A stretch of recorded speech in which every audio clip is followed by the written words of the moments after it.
everybody. Welcome back to The Secret to Everything. I'm so happy for you to drop in. I am going to continue playing, like I said, this interview by Terry Lovelace, who spoke to a small private group of mine. So I'm going to continue playing that for you. I do want to point out that through 10 years of running thousands of people through the technology and looking at the frequencies in their field, that everybody is being taken. Now, is everybody being bodily taken? Most people are, yes. Your pets are being taken. Clones are being taken. Empty vessels are being taken.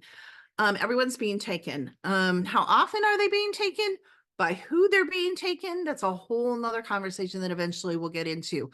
But we have found that everyone is being taken. So whether you remember it or not, as lucidly as Terry, you're being taken. So I also want to take the time and invite you into my membership group, my monthly membership group, where I share confidential information that is given to me by people that I know, people in my life that work in the matrix. And I call that like a first level 3D type of information. And then I share off-planet information as well. So yeah, please join our groups if you're interested in the things that I talk about and I teach. And I'll see you on the other side of this interview. I hope you enjoy this part as well. And I didn't understand that. So went to the hospital. I've had enough cardiac history. I mean, I know the drill, they're going to do chest x-ray, EKG, and cardiac enzymes. So they did those and they came back and said, cardiologist came back and said, everything looks fine. No changes since your last EKG. He says, I don't know what happened to you, but we're going to kick you out of here and go home. I'm like, cool, great, I'm ready. So they sent me home and I went home that evening, had dinner. And like I normally do after dinner, I told my wife I'm going to go for my walk because after dinner every night, I like to walk 1.5 miles and 2 miles maybe. And even though I'd had this weird experience during the day, I felt well enough to go for my walk. So I get to the sidewalk and I click on my health app from the iPhone's health app. And I look at it and, it says the number of steps walked. Well, it was like 304 or something because I'd been in the hospital all day. But below it, it had stairs climbed. And it said 6 flights that I had climbed 6 flights of stairs that day. And I look at it and the time on the XY graph is like 5:23 a.m. Well, I didn't get up till 5:55. So, and there was, I live in a I sold that house, but I lived in a Texas ranch with, a 4-inch stoop at the front door and that's it. There were no steps. So this is, I don't know how well you can see that or if you can see that, but it says 6 flights for stairs. Flights climbed 6 floors, 4:16, 5:24 a.m. And then the second graph shows a spike straight up.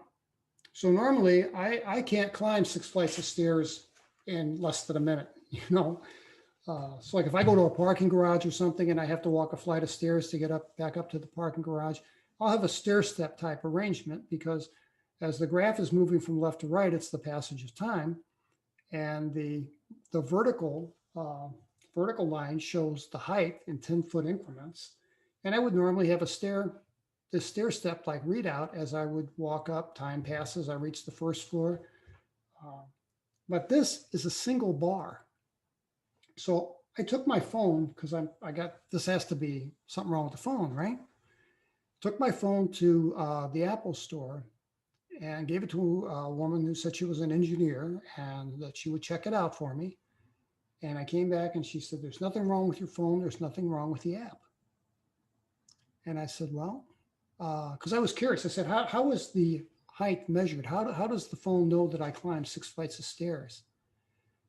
And she said it measures, and this was a surprise to me. I thought it was GPS or something, but it's not. It measures change in barometric pressure. And I'm like, well, barometric pressure varies all the time. How, is that accurate? And she's like, oh yeah, it's very accurate within 6 minutes. I mean, pardon me, within 6 inches. So this readout means that, what it means is that this phone was 60 feet over my home between 5:23 and 5:24 a.m. So, and that phone was in my pocket of my shirt, which was attached to me. And so something happened to me. I don't know what, but you know, I think that I had an experience that night. I think they came and took me.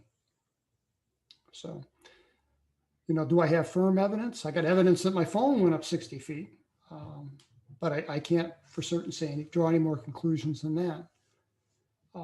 But I put that in the second book, and I had people email me and say, same thing happened with my Fitbit. I had a lot of, maybe 6 people that had the same experience where they woke up in one morning and either felt fine or did, you know, didn't feel quite right.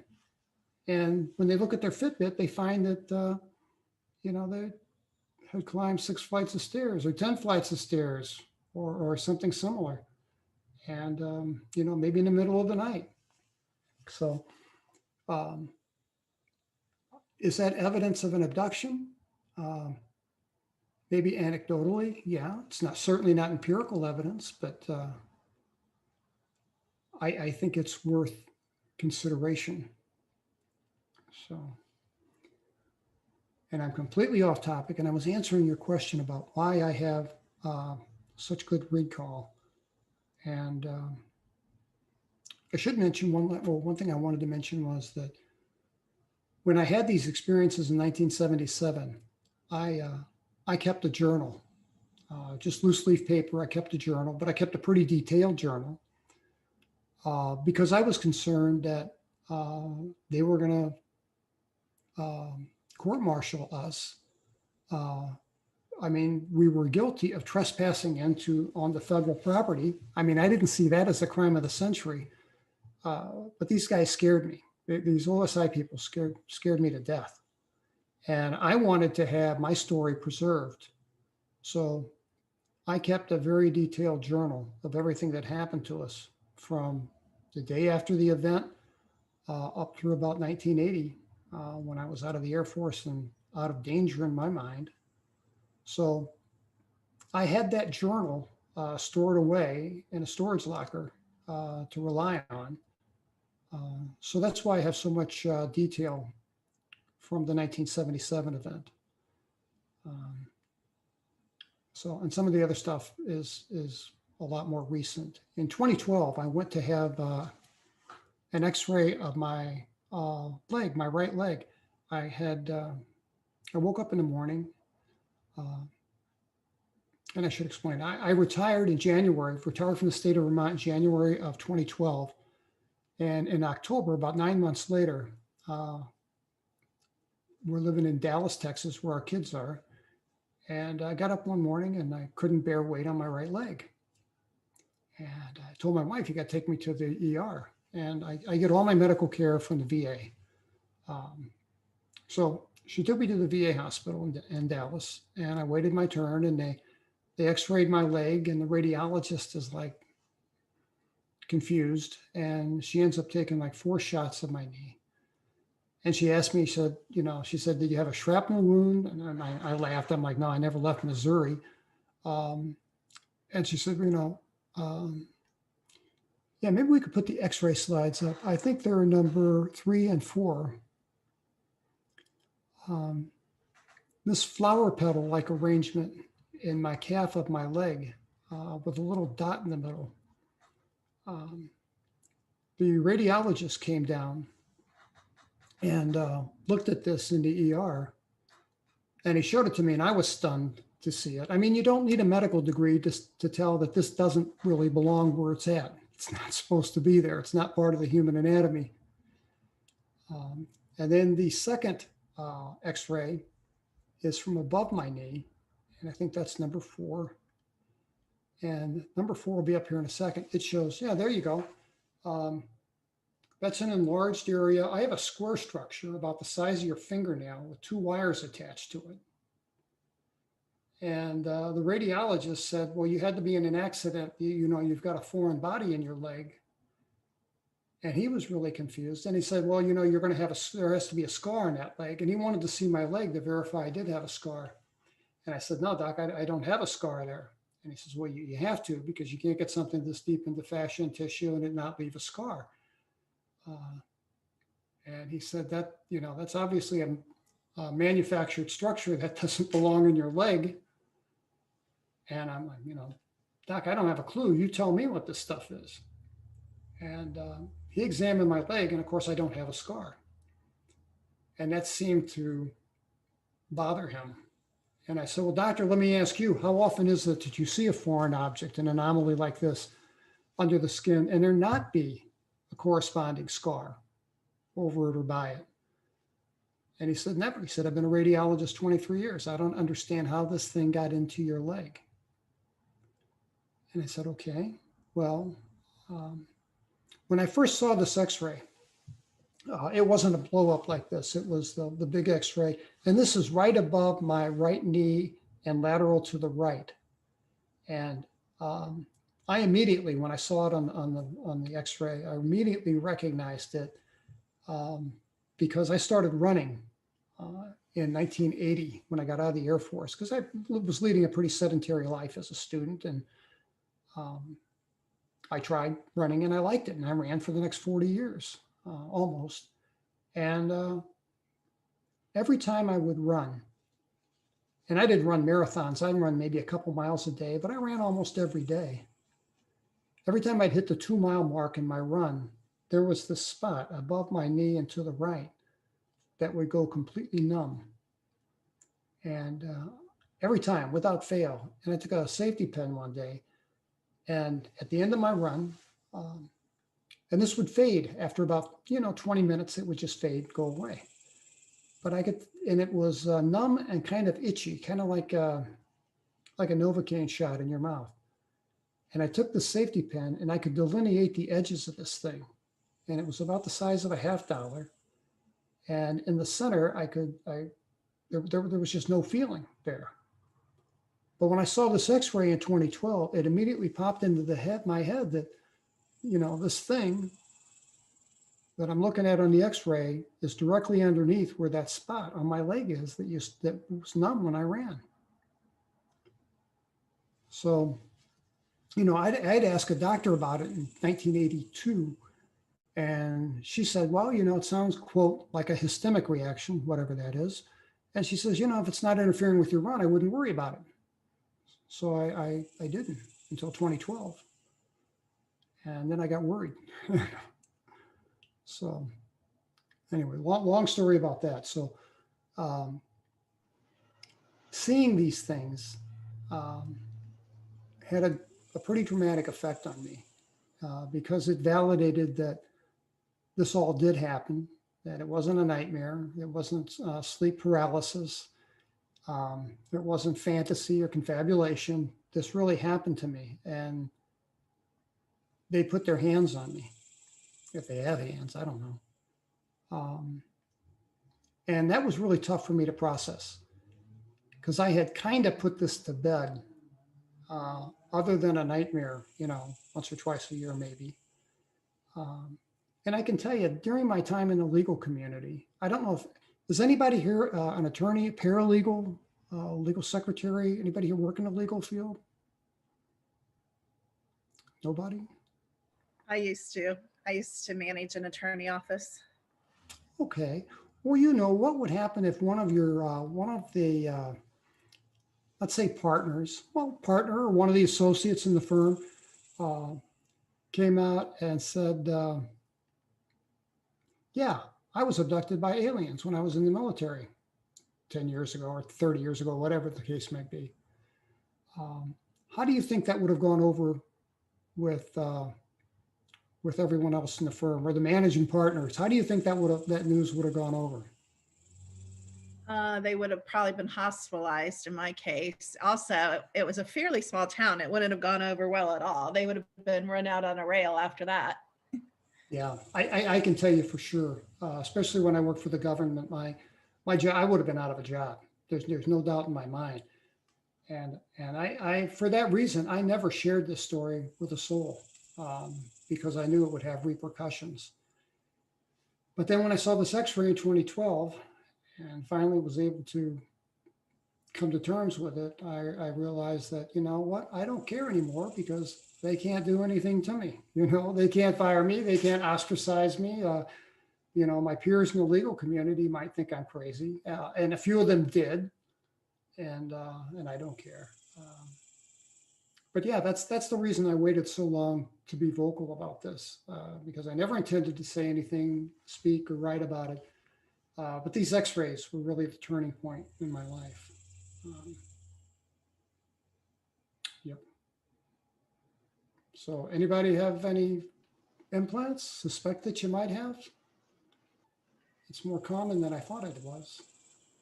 I have a left ear implant verified on CAT scan and MRI both. BB? It's behind my left ear. They don't call it an implant. They say it's an unidentified anomalous metal. Anomaly. Yeah. Is it round like a BB? No, it's a square, like similar to this, but very small. Well, that's interesting because we know that right angles don't happen in the human body. So, yeah, I had a lot of people email me. One woman emailed me and said that she got up one morning and she'd been having these headaches, headaches like she'd never had before. She thought that, well, maybe I have, migraine headaches, which she'd never had before. And she called me an appointment with her doctor, and her doctor was going to see her the next day. And that morning, she's in the bathroom, and she sneezed, and she blew her nose, and she heard a crack in her head, in her nasal cavities, and she blew out this thing that looked like a silver BB, maybe a little smaller than a BB, but this perfect globe like thing was in her Kleenex or in her tissue along with some blood. And she looked at it and said, "Oh, that's weird," and promptly flushed it down the toilet. And then she thought, "Oh my God, what'd I just do? I should have kept that thing." And she isn't the only person that told me that. I've had other people tell me that too. And people that have things on X-rays that are there for a while, and then they go back a few years later and it's not there, or like Whitley Strieber. Whitley Strieber had a little round, like a BB thing in his earlobe. And when he went to have it removed, the surgeon had to chase it because it moved of its own volition and would hide under tissues. And I don't remember. I think he got it out of his ear. Anyway, yeah, these kind of things have been recovered from people. He was a podiatrist. His name was Roger Lear.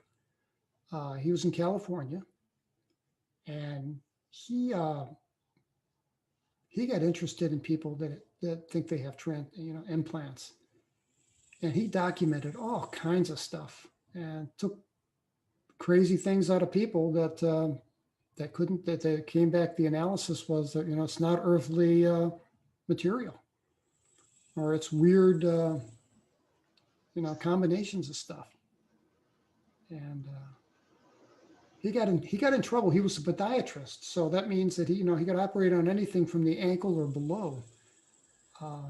But there's a famous scene that was in one of those shows in the 1990s, like Sightings or Unsolved Mysteries or something, where it's famous footage of him on air operating on this guy's arm.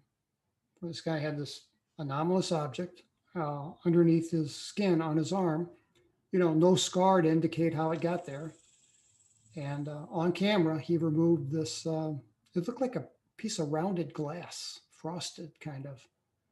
And the the Board of Medical Practice took away his license. They took his podiatry license away for operating out of his territory. And he ended up going to South America. He passed away in 2014. So I never had the opportunity to talk with him. I would like to have, but yeah, that never materialized.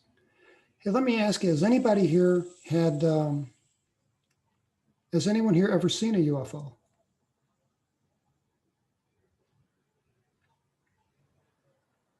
Come on, you guys.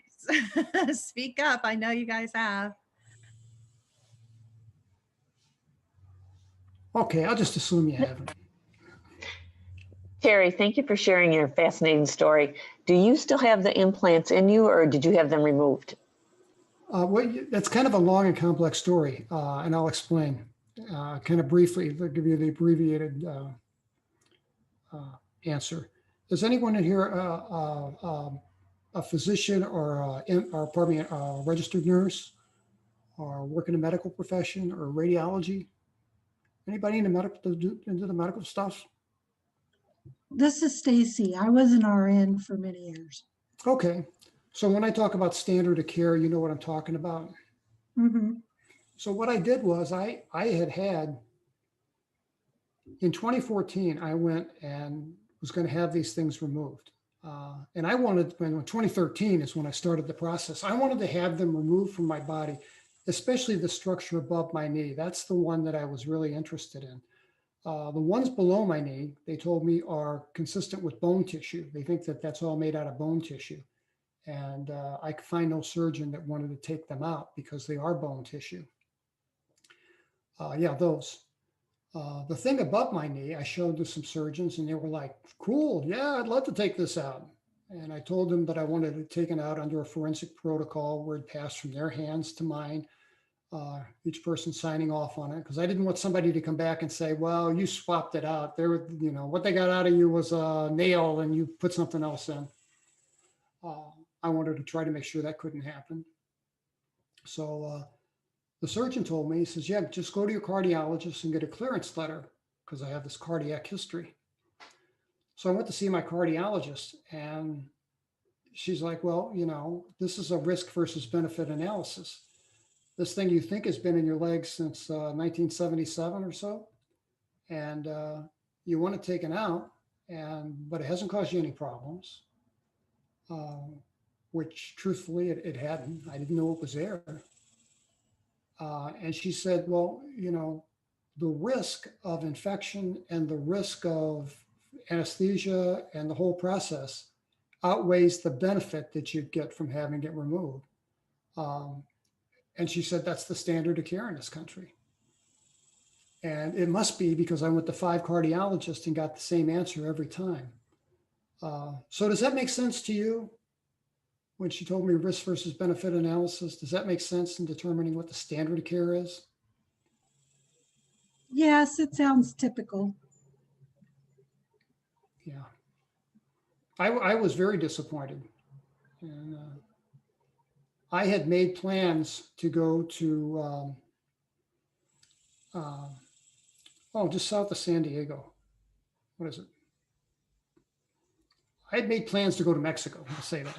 And I talked to a Mexican physician and I sent him the x-rays and I said, this isn't very deep in my leg. You know, I am concerned about infection and, you know, I want to make sure that that's covered and, you know, that, you know, you're a qualified surgeon. You don't have any restrictions against your license. He said, yeah. And so for $2,500, he was going to remove this thing from my leg. I thought, gee, what a bargain. So I made arrangements to go down there in December of 2017 and have the thing removed. And I woke up in November of 2017 and I had deep puncture wounds on the top of both of my legs, even my left leg. I had never had my left leg x-rayed, so I don't know if I had stuff in my left leg or not. But I had these weird wounds. I had deep puncture wounds to the top of each leg. And I think those images are on terrylovelace.com too.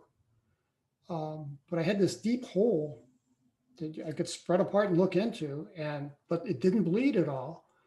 And then I had this weird bruising come around the sides of it, and it hurt.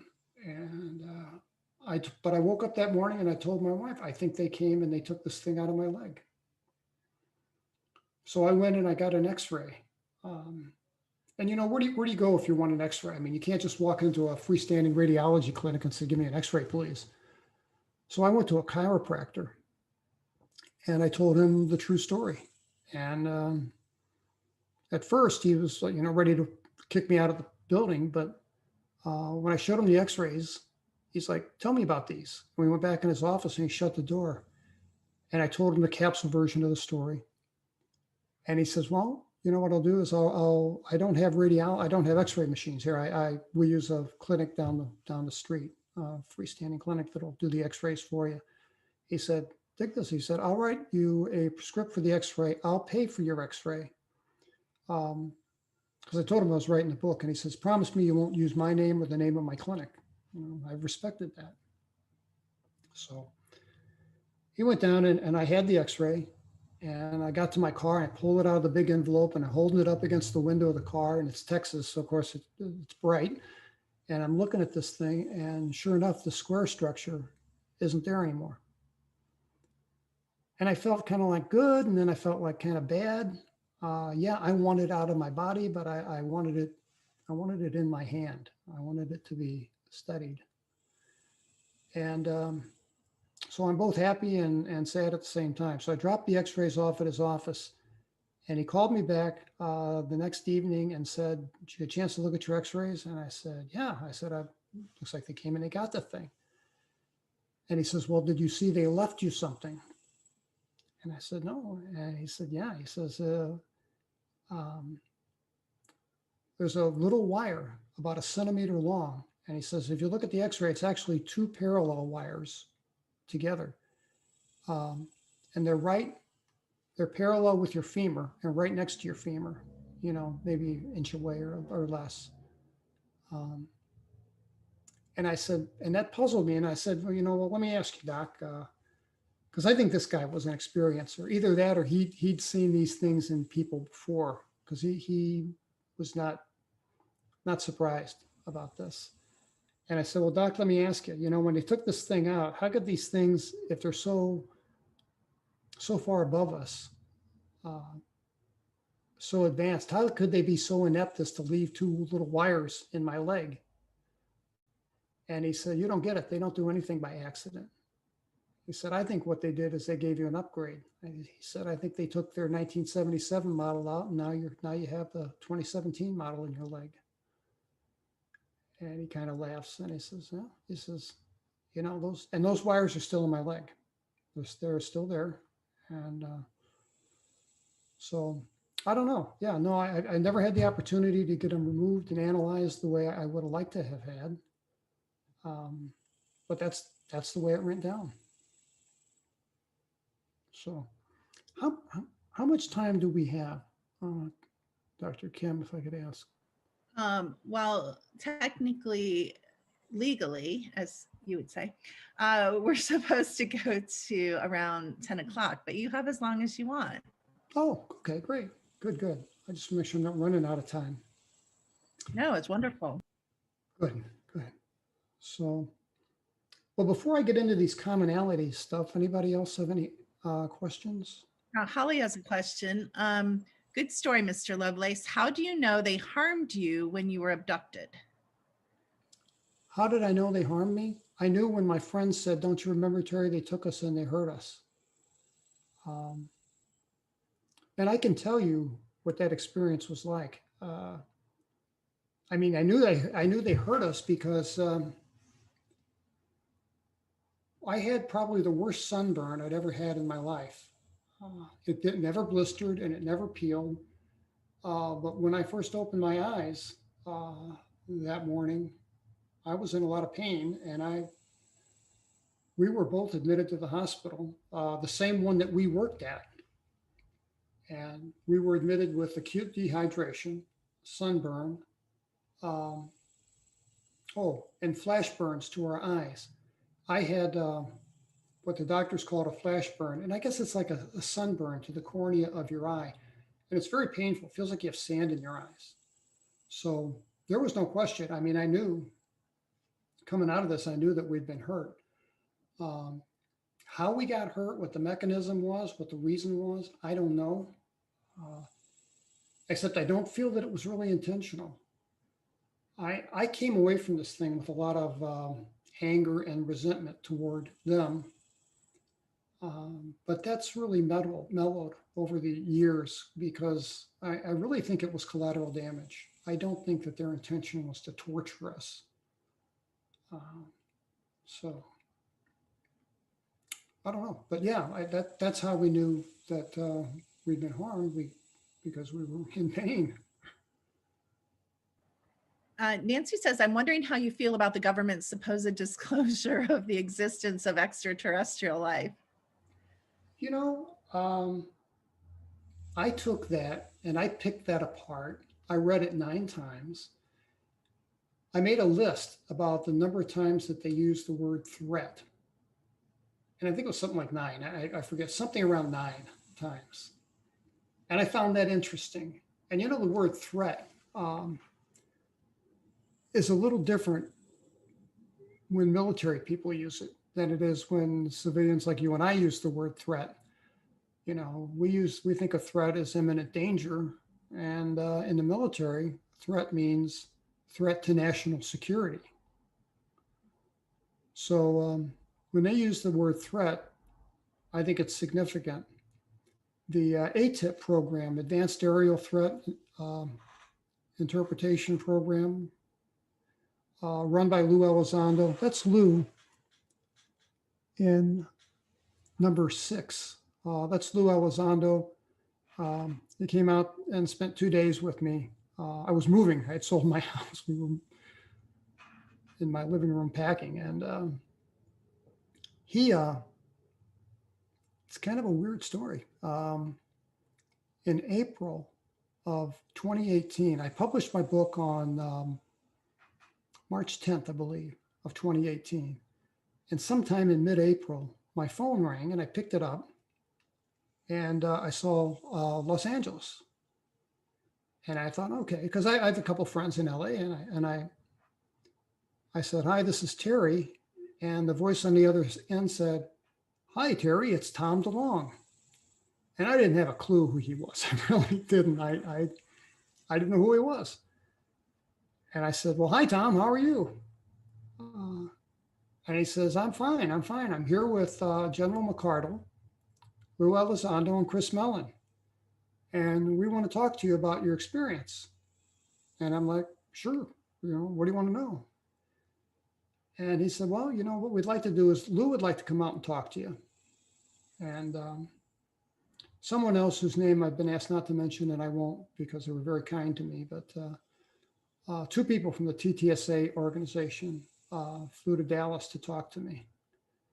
And I can tell you, they took my experiences very seriously. I had, it was really strange. In April of 2018, within a week after I talked to Tom and these guys on the phone, I kept hearing helicopters over my house. And I know this sounds cliche too, but my wife is kidding. She's like, what'd they do? Reroute the traffic copter over our house? And I kind of blew it off, and I'm like, I don't know.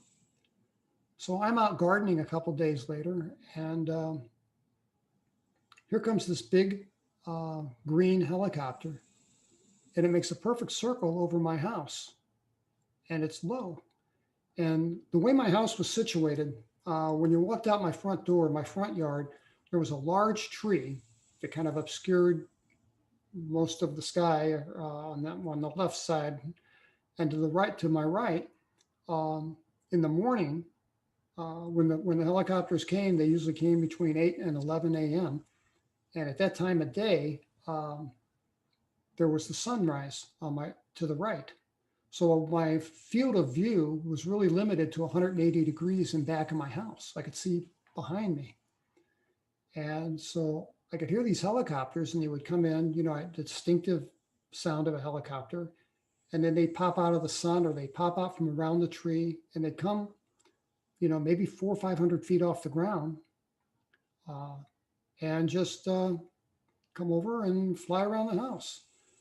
So I took some photographs of the helicopters. There's just one that I included. I've got like 160 photographs of helicopters, but they're kind of boring. If you've seen one, you've seen them all.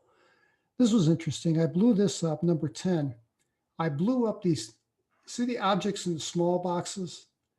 I started blowing up the photographs that I was making of these helicopters, because I was out there with my cell phone and I was waiting for them to come over. Every time I'd hear the helicopter, I would take a picture of it because I'm annoyed.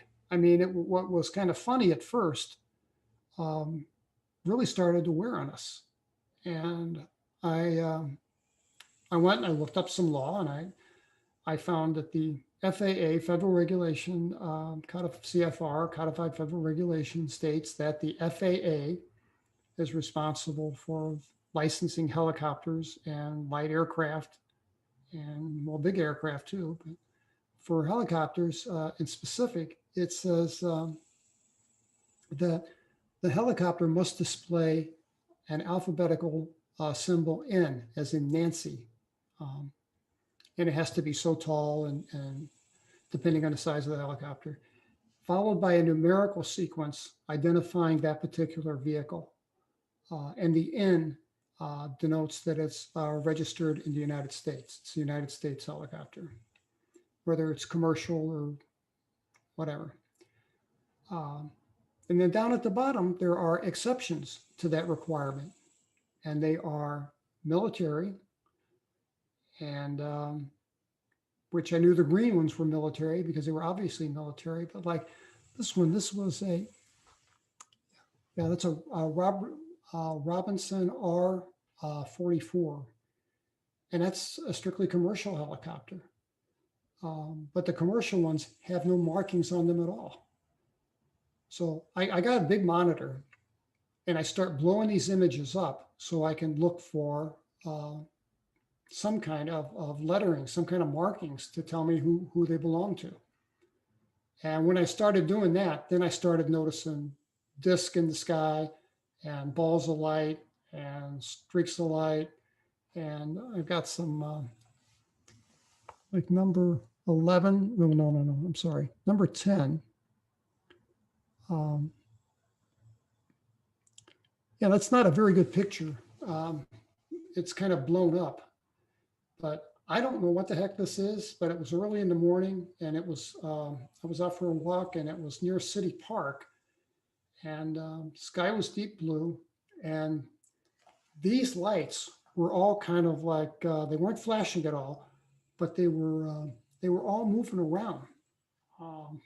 Just a very strange image. And I've got some more like this that are just odd, crescent shape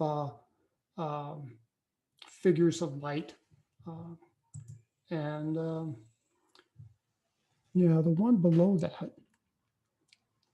No, that's not. Oh, I didn't send that, I guess. Anyway, that's a couple examples. Yeah, it's all right. It's the same thing we got up there. A couple examples. Oh, that's a good one. Yeah, if you blow that up a little bit, you'll see that that's a perfect disc. Silver on top, black on the bottom. I was coming home from the doctor's office one day, and I live about 10 miles from my doctor's office. And I noticed when I came outside that there was this thing darting around in the sky. And I watch it, and it goes out of my field of view, and I get back in the car, and I get in the car, and I start headed to my home. And as I'm driving, I can on occasion see this thing dart across the sky. And then I stop for gas and I could see it circling around the gas station.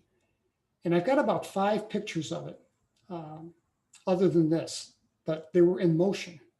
So they were, when I took the pictures of the thing was moving. So they're not real clear. They're just like this black smudge. When I got to my house and I pulled in my driveway, this thing was at a dead stop, about maybe 500 feet over my house. And it's at a dead stop. And I took a picture of it. And as soon as I took a picture with my phone, it darts, it shoots off, and it's gone. So even before I had my phone in my pocket, over the years, I've seen lots of stuff in the sky. And it's strange because, you know, I know a lot of people that spend an entire lifetime and they never see a thing in the sky. And I see them all the time. So I wouldn't say all the time, but a few times a year. You know, I had an incident in 2015. I was at the optometrist office. My wife had an appointment at the optometrist office, and but she didn't have her eyes dilated. There was nothing wrong with her vision. She didn't need to be wearing glasses for distant vision. And we come out and we're headed for the parking lot, and I see this woman by her car, and she's got her head back and she's looking at something. And I look up, and here's this silver cigar-shaped thing. I don't know, maybe 1,000 feet over us. And I think it was either closer to us or it was big. But it was easy to see. And I told my wife, I said, look, do you see that?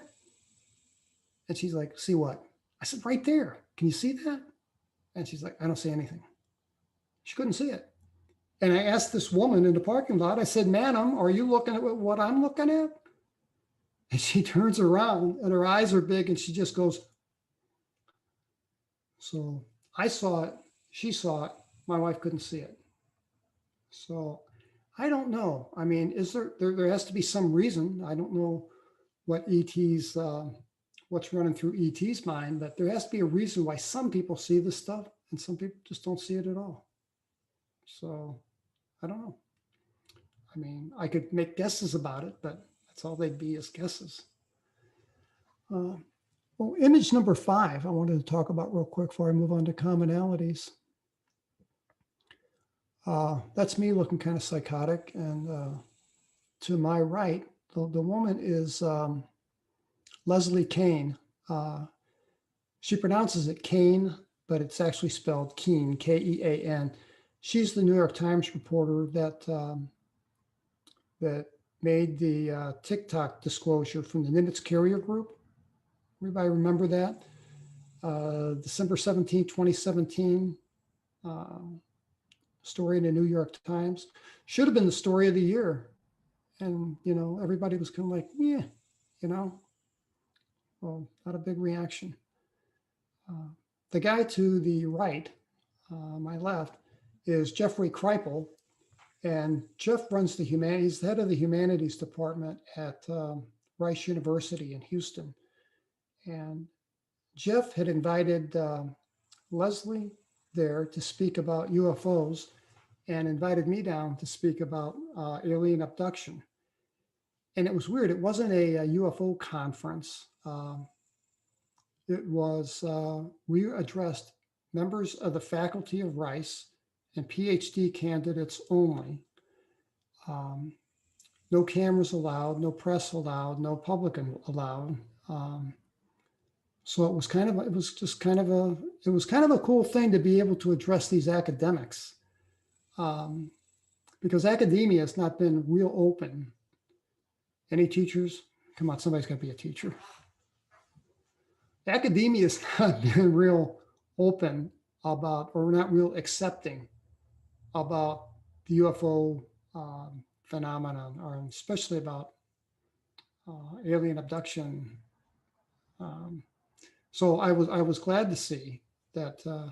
I was a little worried about the humanities department. Under the humanities department, they have the College of Theology. I was a little, I won't say worried, but concerned about how their reaction might be.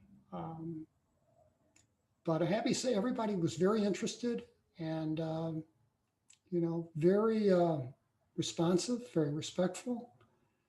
And afterward, a few people came up to me and said, when I was 16, I saw this thing in the sky. People came up to me and told me their stories. Jeffrey Kripal here has co-authored 6 books with Whitley Strieber. And the Rice University is in possession of Whitley's correspondence. I feel like I'm doing good that I've got about 1,700 emails from people. Well, when Whitley Strieber wrote the book Communion, he received over 2,000 pieces of letters of real mail by the U.S. Postal Service, and they would bring mail by the bagful every day to his house. And he and Ann would go through them all, and all of those letters that Whitley and his wife Ann that they went through are now in the possession of Rice University, and they're making a special wing where you can go in, see the letters. They've all been indexed. You can do a search and pull them up, and so they're all cataloged and photographed, and should be available online soon. So that was my adventure at Rice University. So from here, give me a moment, because I had something that I thought was important. It'll come to me.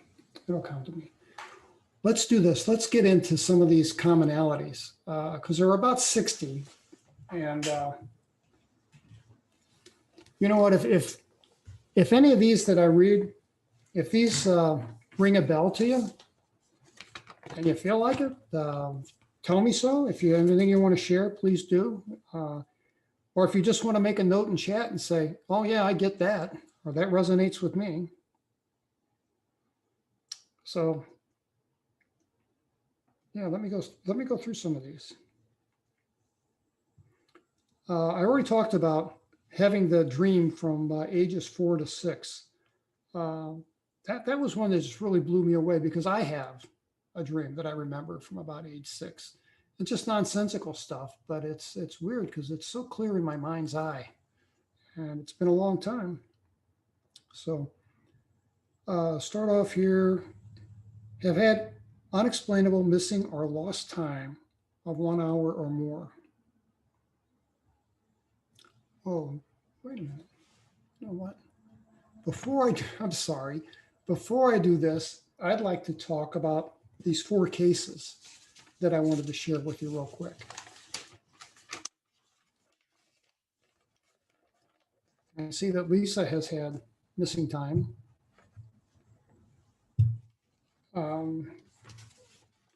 These are 4 cases that I chose because they all have to do with more commonalities. Okay. The first one is from a story called The Christmas Store. It was a 76-year-old woman from Henderson, Nevada, who emailed me and wanted to share what happened to her and her husband in March of 1968. And she wrote very well, and had a very believable story. Her story is this: she and her husband in 1968 were newly married. They were living in Las Vegas, Nevada, and her husband was a nephrologist at a Las Vegas hospital. And once a month, how doctors work 60 hours a week. Well, once a month, he'd get a 4-day weekend to compensate for, so much call and the like. So on this 4-day weekend, this woman, she asked me to call her Olivia. Olivia said that they had relatives in Reno, Nevada, and friends. And Reno is about 240 miles, she told me, from Las Vegas. And they'd make that drive once a month, go up and spend the weekend with their friends, have a good time, turn around and come back, and then go back to work. So she's never worked outside the home. She worked in charities and stuff. She's got a degree in in fine arts. And in 1968, in March, they're going to go for their monthly 4-day weekend. And he got tied up at the hospital. He's normally out of the hospital, she said, by 3:00 p.m. so they can make the drive, or at least get started in the daylight and dodge the rush hour traffic. And he got stuck at the hospital till 6 p.m. So they got a late start. They thought about canceling, and they didn't. So they made the drive, and she said that they always stop at the little town of Tunapa, which is still there. And at the time, back in 1968, there was a little like truck stop with a diner called the Stagecoach. And I did some investigating, and the Stagecoach is still there, except now it's called the Station. So it's been there since the place has been there since the 40s. And they stopped that evening, and it was later than what they usually stop, and they had dinner, and everything was routine and fine. They didn't have anything to drink, nothing alcohol. They waited until they get to the hotel in Reno, and they would have a cocktail usually, but they hadn't had anything to drink. I asked, was there anything wrong with your vision? You know, were you taking any medication? You know, were the windows in the car clean? You know, easy to look out? And yeah. So they left and they headed towards Reno, and they're about 10 miles out of town, and they saw this glow on the horizon, and they're debating what that could be. And they get over this hill, and here's this store, like a little store, you know, like about the size of a McDonald's, she said, however big that might be. And she said it was called the Christmas Store. And this was 1968. And she said, you know, I'd never seen a store devoted solely to the holiday. So that was something new. And she says, much less in March. So she thought it was odd. And she said the place was insanely lit up. It said the Christmas Store in green neon lights on top of the building. It was a single-story structure with a porch that went across the front of it. And she said that the thing was wound. There were like dozens of Christmas tree lights wrapped all around the building. And she said there were different colors, and some were blinking, and some were static, and some were twinkling, and the place was just lit up. And she says, "Oh, Paul, pull over. I want to see this." And they pulled onto the shoulder of the road directly in front of this thing, and it's set back from the roadway a couple hundred feet. And she says that when Paul stopped the car, that they, quote, zoned out for a minute or two. And I asked her, can you describe what zoned out means? And she said, well, I don't know, just we felt funny. And I said, well, do you think you could have experienced lost time?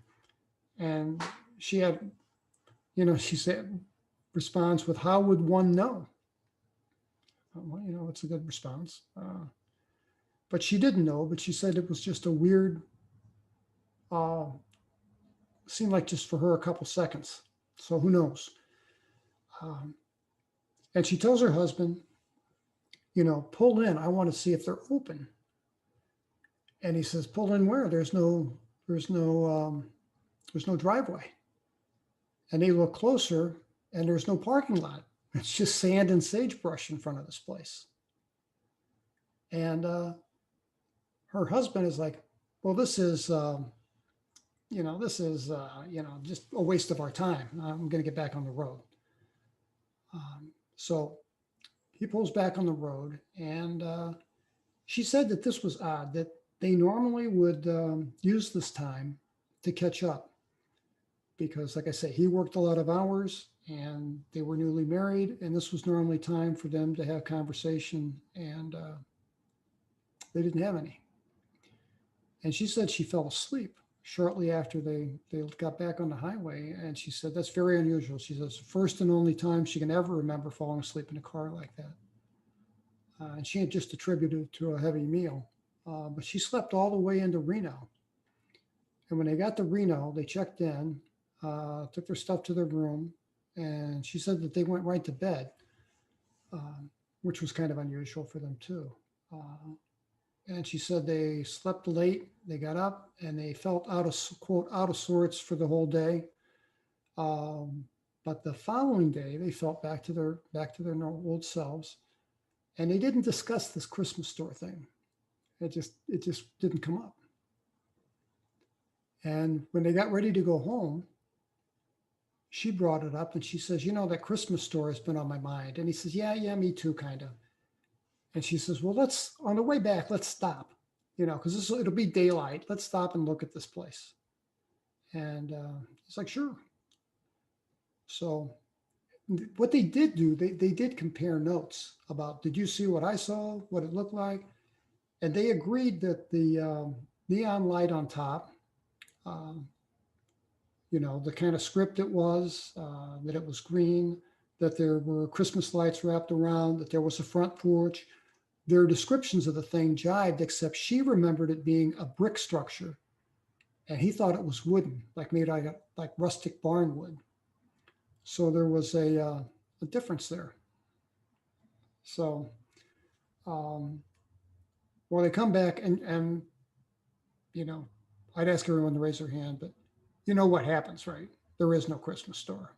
There's nothing there.